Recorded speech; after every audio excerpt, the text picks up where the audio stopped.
बेरेस्तार 28 तेजे निरोपराधी बालकां रॉक शासकी परब मुखेल होल पूण आमची पातकां आमी ओळखून घेतलीं जाल्यार देव आमची पातकां बक्षिता।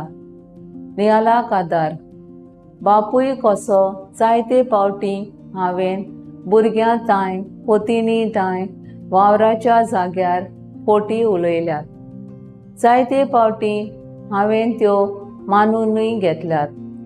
आयज मनीस फोट आसा तें सोत करूंक कोर्टान पोरयान गेला। जायते फावटी तो यशस्वी जाला। सगलीं आमी मूल पातकान जल्माक आयल्यान आनी वाडटा वाडटा आमी पातकाचे गुलाम जाल्यान। देव म्हणल्यार उजवाड आनी उजवाड म्हणल्यार सोत, खुशालकाय, शांती। हो उजवाड आमकां सासणाच्या सुखाक पावयता। बागयोन जुवां आमकां सोगल्यांक स्वताची मनशां जावंक उलो कोत्ता। जो मनीस उजवाडान जियेना तो पातकाच्यो कोन्यो करून जियेता। जो कोण आपूण पातकी म्हूण ओळखून घेता ताका जेजू तांय पातकाचें बोगसणें फावो जाता। जो मनीस देवाक ओळखून घेता तो देवाचो मोग कोत्ता, ताच्यो आज्ञा पाळता आनी आपल्या पेल्याचो मोग कोत्ता।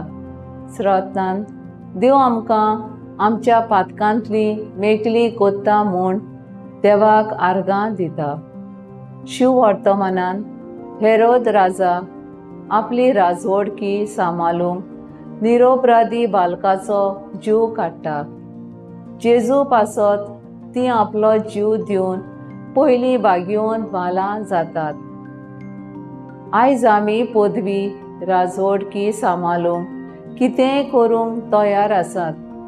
संवसारी आशा सोडून स्वताची आनी उजवाडाची भुरगीं जावन मरूंक पर्यंत तयार रावूंक वावरुया। म्हजो थाराव ल्हान तशें व्हड पातक ओळखून देवाचें बोगसणें संदान संस्कारांतल्यान घेवंक वावुरतलीं।